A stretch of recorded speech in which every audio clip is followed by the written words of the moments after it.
Saya sih mau coba lihat isu ini itu dari perspektif citra birokrasi. Citra birokrasi di Indonesia ya buruk. Nah, itu maksud saya. Ketika misalkan PJ Gubernur itu dipanggil jadi saksi, kan image-nya itu adalah ya ini orang-orang ini terlibat semua, main semua orang-orang ini gitu. Berarti kan kalau dipanggil ya dia tahu. Iya, enggak pasti disebutin namanya. Ya, pasti dia tahu masalahnya. Ayo kalau kamu tersinggung berdebat secara terbuka di media kan, atau di mana saja kita layanin. Nah tuh, kalau tersinggung, ayo mampir, dia hangout ya. Atau Mami Gita tersinggung boleh sini aja gitu kan. Debat secara intelektual. Iya, siapa Mami Gita, siapa Zulkifli kan.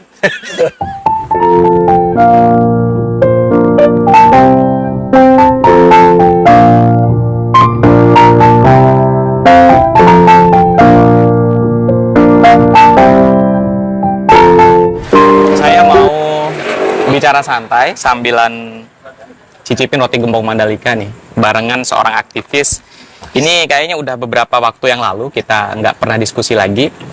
Tagline roti yang mau kita coba itu sekali coba ketagihannya seumur hidup. Saya mau bicara dengan Bung Kobel, bicara tentang PJ Gubernur ini dipanggil sama KPK.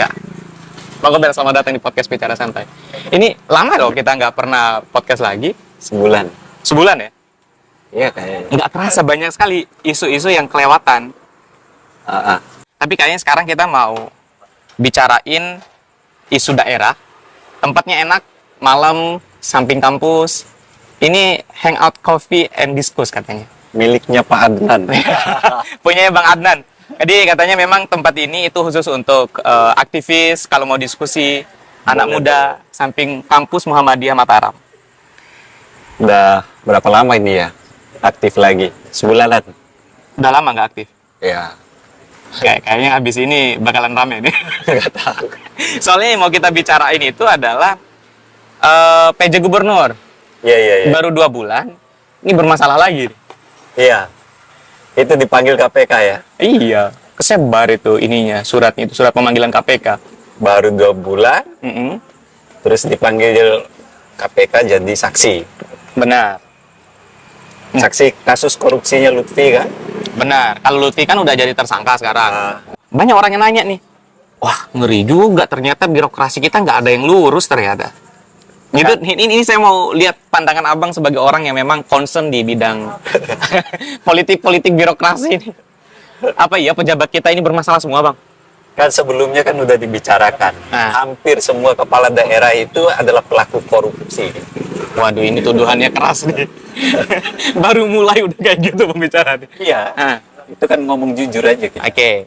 Jadi kalau si Gita ini dipanggil sama KPK untuk saksi, berarti kan ada indikasi dia tahu, ada dia terlibat dalam kasus ini, atau gubernur sebelumnya juga tahu pada persoalan kasus korupsi yang menjerat wali kota Bima. Iya.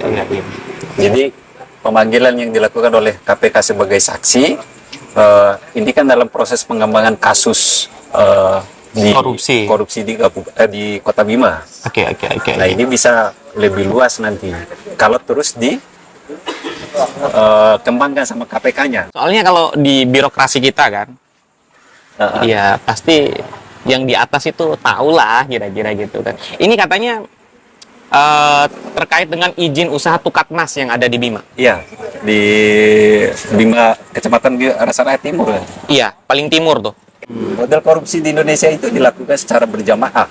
Artinya sebenarnya pejabat-pejabat kita ya terlibat aja. Terlibat, cuman bagaimana cara mereka melindungi diri. Tinggal tunggu waktu pemanggilan aja. Ya enggak? Melindungi diri, semuanya pada korupsi. Tapi bagaimana cara mereka menyelamatkan diri masing-masing itu. Jadi siapa nanti yang dikorbankan itu aja. Yang dijadikan kambing hitam? Kambing hitam, dikorbankan lah gitu. Oke. Padahal semuanya ya sama aja. Wali kota, mau gubernur gitu kan. Mau presiden sekalipun kan. Karena kekuasaan yang sifatnya represif, anti kritik itu biasanya korup. Dan itu tercermin di pemerintahan NTB. Iya. Mahasiswa kalau demo represif. Apalagi di Bima kan represifnya tinggi. Represif tinggi, itu mencerminkan bahwa di Bima itu pejabatnya korup, salah satunya. Tapi sebenarnya bukan hanya di birokrasi, kampus juga kayak gitu. Kampus apalagi. Cuman yang ini mau saya tanyain Bang, kan kaitan dengan political birokrasi ini kan. Ya artinya kan bagi-bagi jatah gitu kan. Ada izin, ya udah ini porsinya sekda gitu, mohon maaf ya. Ini porsinya gubernur gitu kan. Itu biasa nggak dalam birokrasi? Jadi yang berbahaya di Indonesia khusus di umumnya, kebiasaan korupsi itu dianggap hal yang biasa. Misalnya nih, masyarakat, pejabat ada yang ketangkap itu korupsi, itu biasa bang. Jadi korupsi itu seolah-olah menjadi hal yang sudah membudaya, dibiasakan. Ini kan yang berbahaya. Artinya praktek korupsi itu terus berlangsung setiap hari, dimanapun dari tingkat tertinggi, di rumah sakit, di sekolah, Kampus. di kampus, terus di dinas-dinas itu kan pelaku korupsi semua tuh. Iya, apalagi berkaitan dengan izin ya. Di aktivis mahasiswa juga banyak yang korup gitu kan. Kalau saya sih nggak berani nyebut ini, soalnya ini tempat tongkrongannya aktivis. Ya nggak apa-apa kalau aktivisnya tersinggung. Jadi banyak juga karena mau memberantas korupsi, sementara di kelompok-kelompok rakyat yang penggiat anti korupsi juga melakukan korupsi, ada kasus gitu, itu diuangkan, dikomersialisasikan, dia mendampingi kasus di masyarakat atau mengusut kasus korupsi, padahal mereka juga minta jatah. Ini kan yang berbahaya. Ini sih podcast ini teman-teman ya, jadi memang tempatnya untuk tersinggung. Jadi kalau ada aktivis tersinggung dibicarain, ya pejabat tersinggung kita bicarain, kita tersinggung balik, lah. kita tantang balik dia. Bisa, ayo kalau kamu tersinggung berdebat secara terbuka di media kan, atau di mana saja kita layanin kan. Gitu. Nah tuh, kalau tersinggung, ayo mampir, dia hangout ya. Atau Mami Gita tersinggung, boleh sini aja gitu kan. Debat secara intelektual. Iya, siapa Mami Gita, siapa Zulkifli kan. Lah, menariknya itu memang ini banyak orang yang nanya. Itu kasus-kasus yang menjerat pejabat-pejabat ini katanya akhirnya bertindak korup. Itu karena persoalan kos politik yang mahal. Termasuk Haji Lutfi loh. Termasuk. Kan kos politik yang digunakan hampir ratusan miliar. Jadi, kalau nggak balikin modal yang susah kalau nggak korup. Jadi gubernur, jadi wali kota. Ya, termasuk gubernur. Apalagi calon presiden 10 triliun. 10 triliun. Jadi sudah pasti ada setiap kepala daerah, setiap rejim berganti rejim, korupsi itu tetap akan berlangsung, tetap akan terjadi. Yang inilah kita mau berharap memajukan kesejahteraan umum bagi masyarakat Indonesia, ya tidak bisa dicapai selama budaya korupsi ini masih dipertahankan dan dianggap biasa oleh masyarakatnya. Bahkan mahasiswanya yang bermasalah itu kan mau berharap sama gerakan mahasiswa untuk mengawal kasus-kasus begini, ya mereka malah menjadikan itu sumber pendapatan bagi mahasiswa. Yang nakal-nakal itu kan begitu dia. Tapi emang paling enak nih ngopi-ngopi di sini. Ini sampai kegeser loh anak-anak tim di belakang. Mohon maaf bang. takut jadi bagian kayaknya dari pembicaraan kita malam ini. Soalnya yang kita bicara ini Migita nih, penguasanya NTB hari ini. Migita penguasa NTB. Iya. Oh PJ ya sementara. PJ. Tapi menurut abang dia dapat bagian nggak dalam kasus itu? Dalam kasus ini mendapat bagian, ya semua pejabat dapat bagian, bagi-bagi jatah. Oke. Izin usaha itu kan rentan terjadi kasus korupsi. Setiap izin usaha, apalagi di NTB ini kan investasi terbesarnya itu di masalah tambang, kemudian masalah pariwisata. Pejabat ini kan untuk menghilangkan jejak korupsinya itu kan dia melakukan money laundry. Oke, merubah bentuknya, baik. Ya, yang biasa dilakukan itu kan membangun usaha, mengatasnamakan keluarganya kan gitu. Itu yang terjadi di Bima itu kayak gitu. Iya, semua pejabat tinggal ditunjuk itu. Ini bangun usaha atas nama keluarganya misalnya. Gubernur Jawa sebelumnya juga Bajang juga kan pernah terlibat di divestasi saham Newmont ya. Newmont. Oke. Tapi ya kasus-kasus begitu berlalu begitu saja karena kontrol rakyat di NTB ini kan cukup lemah. Tapi di mana posisi mahasiswa, aktivis? Ya mahasiswa sekarang gitu. Mahasiswa sekarang itu kan banyak yang merapat ke gubernur gitu-gitu kan. Iya, iya. Banyak jadi kaki tangannya Mami Gita, kaki tangannya Zulkifli, Bersuaka ke kekuasaan. bersuaka ke sana ya. Mereka juga mahasiswa, aktivis mahasiswa itu banyak menjadi Staf ahli. bagian, mendapat bagian dari jatah korupsi itu. Iya, iya, iya, iya. Tak kira banyak aktivis mahasiswa demo 2 kali, 3 kali depan gubernur, habis itu masuk angin, tiba-tiba jadi staf ahli. Banyak tuh kayak Banyak gitu. itu. Banyak. Kan banyak angkatan-angkatan saya itu yang jadi adik-adik tingkat dulu itu kan yang jadi staf ahli itu. Kenapa abang nggak mau ambil bagian? Hah? Masa mau saya yang menyuarakan anti korupsi mau masuk ke bagian untuk menikmati hasil korupsi itu? Baik, baik. Tapi masa iya sih birokrasi kita nggak ada benernya bang kira-kira? Ya emang nggak ada benarin, masa mau kita benarin yang nggak ada benarnya? Saya sih mau coba lihat isu ini itu dari perspektif citra birokrasi. Citra birokrasi di Indonesia ya buruk. Nah itu maksud saya.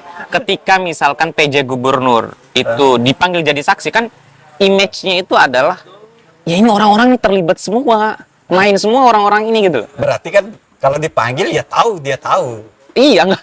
Pasti disebutin namanya. Ya, pasti dia tahu masalahnya.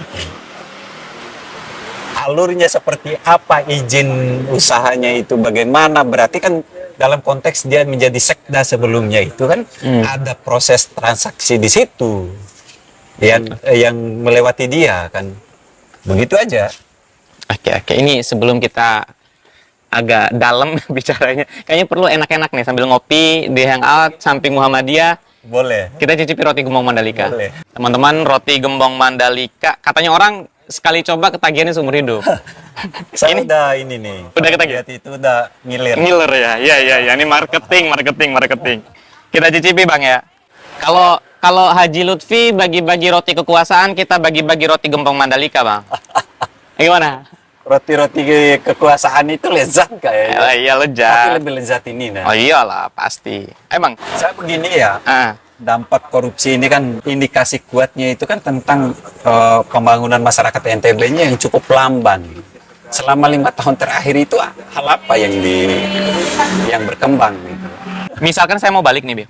Misalkan PJ Gubernur statusnya naik dari saksi akhirnya jadi tersangka misalkan. Siapa kira-kira yang bisa gantiin jadi PJ Gubernur? Ini kita harus persiapkan ini kepemimpinan di masa krisis.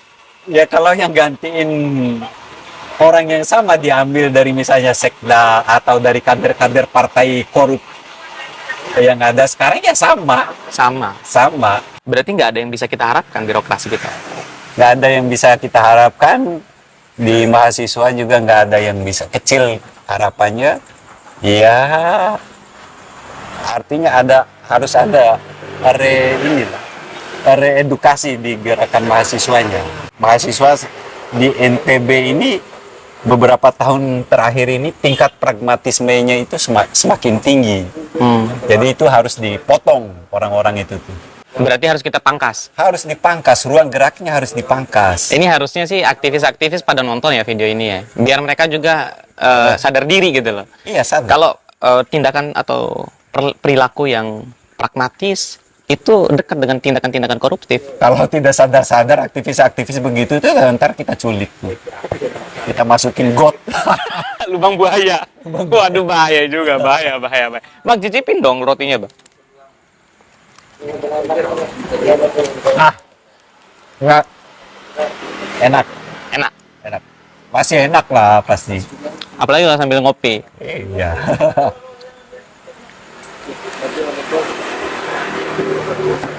Seruan saya begini. Ayolah teman-teman yang mau merubah keadaan ini. Serius gitu, Pak. Merubah keadaan NTB, merubah keadaan Indonesia, ya serius saja bicara soal perubahan. Jangan setengah-setengah. Jangan setengah-setengah, jangan bicara soal perubahan, lalu ujung-ujungnya merapat Ke kekuasaan. Bicara soal perubahan, kita ganti struktur sistem ini. Anak-anak muda ini kan bicara soal mengganti sistemnya. Baik. Anak-anak muda harus sadar bahwa dia harus membangun blok politiknya sendiri. Oke. Blok politiknya sendiri untuk melakukan perubahan besar. Karena kalau kita bicara soal perubahan dari pemilu ke pemilu itu kan perubahan yang tidak substantif. Oke.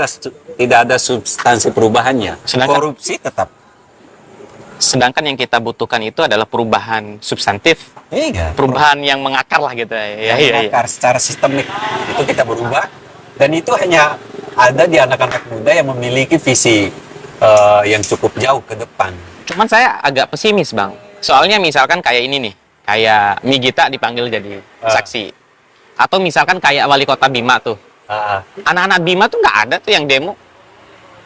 Yang ributin masalah korup yang terjadi di Bima itu ya cuman podcast bicara santai. Ya cuman kita Kita berdua aja. Loh, kok nggak ada loh? Padahal ini masalah serius. Jatah makan siang kita diambil nih oleh pejabat. soal korupsi, beberapa mahasiswa memang tidak fokus dia, karena mereka yang saya lihat hari ini trennya itu mereka lebih suka menjadi ngomongin politik itu ya bagaimana menjadi tim ses calon-calon itu. Calon. Jadi kalau untuk ngawal kasus-kasus korupsi, kasus kesehatan, pendidikan, Nggak ada uangnya. nggak ada uangnya bagi mereka. Nggak ada uangnya. Nggak ada uangnya karena aktivis-aktivis lapar itu kan dikasih rokok ya diem. Aduh. Itulah aktivis-aktivis miskin yang memiskinkan dirinya itu, yang miskin gagasan, miskin juga soal apa namanya pengetahuan itu. Akhirnya menjadi orang-orang yang dikasih kue sesaat Langsung nunduk. langsung nunduk. Saya sih percaya ya bahwa aktivis itu dia memang yang menentukan dia itu adalah keberpihakan. Jadi apapun langkah tubuhnya, langkah visinya itu dia harus memang berpihak pada orang kecil. Kalau sekarang enggak. Ya kalau bicara aktivis, kalau ada teman-teman itu aktuve sekarang. Kacau. Aktuve. Aktuve ya. Diludahin aja. Jadi ya saya sih seruan kepada masyarakat jangan pernah percaya lagi terhadap mahasiswa. Kalau udah nggak percaya sama mahasiswa, sama siapa lagi, Bang? Jangan. Kalau semasi mereka melakukan hal seperti itu, jangan pernah percaya. Oke. Yang nggak usah percaya mahasiswa lah, tonton podcast bicara santai itu Nggak usah intinya. percaya. Maksud saya, mahasiswa kok lebih memilih merapatkan diri ke Kekuasaan. kekuasaan yang korup, padahal dia tahu dia korup. Dia menyuarakan anti korupsi, tapi dia merapat ke pelaku koruptor, ke partai-partai korup, ke calon-calon korup. Ya artinya jangan pernah percaya pada mahasiswa yang bicara seperti itu. Dan itu oleh masyarakat di NTB harapannya atau teman-teman mahasiswa yang lain itu ditandain itu muka-mukanya. Oke. Kalau jadi pejabat juga mereka melakukan hal yang sama. Punya mental yang sama. Punya mental yang Cuman gini sih, kita disclaimer dulu. Jadi pembicaraan ini bukan dalam konteks justified bahwa Gita itu dia terlibat gitu ya kan. Sekarang masih statusnya saksi gitu kan. Tapi potensi-potensi itu ada. Ya kalau dia jadi saksi kan berarti dia tahu tuh. Oke. Berarti ada disebutkan namanya. Iya. Siapa yang mau bantah itu? Iya. Kalau dia mau bantah ya bantah di sana sebagai saksi dalam kadar apa dia keterlibatannya keterlibatannya. di situ. Yang pasti dia tahu kalau dipanggil sebagai saksi. Kalau saya sih harapinnya beliau tidak terlibat. Karena ini tentang image NTB. Iya, harapan Baru kita 2 bulan loh. Baru 2 bulan ini kalau udah naik posisinya tersangka. Aduh, di mana kita taruh muka ini? Saya baru ketemu bulan lalu.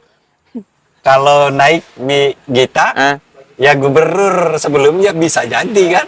Kan anak buahnya gitu kan. Aduh. Padahal kita mau bikin satu konten itu. Nanti kita bikin satu konten tentang itu. Bisa kita bikin untuk masalah ini lebih serius. Oke.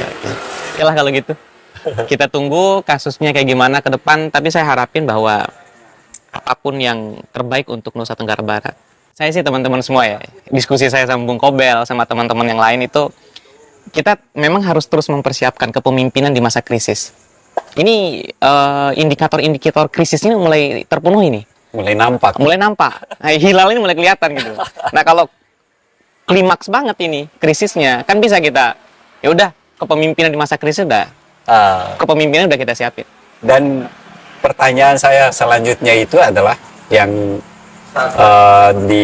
yang harusnya direnungi sama kita semua. Siapa di antara semua calon dan partai politik yang ada sekarang itu dia bicara serius tentang pemberantasan korupsi?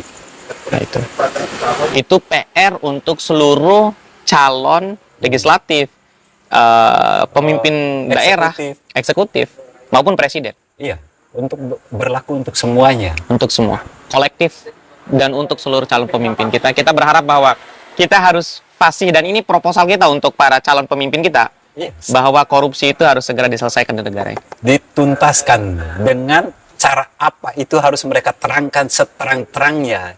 Kalau hanya kampanye anti korupsi akan menuntaskan korupsi tanpa menerangkan caranya, ya mau Anies, mau Prabowo, mau Ganjar, ente bukan siapa-siapa. Ente bukan siapa-siapa. Iya. Oke lah, nanti kita bicarain itu di konteks podcast selanjutnya. Siap. Thank you Bang ya, makasih banyak udah mampir podcast Bicara Santai. Kita nih di belakang diperhatiin sama senior-senior.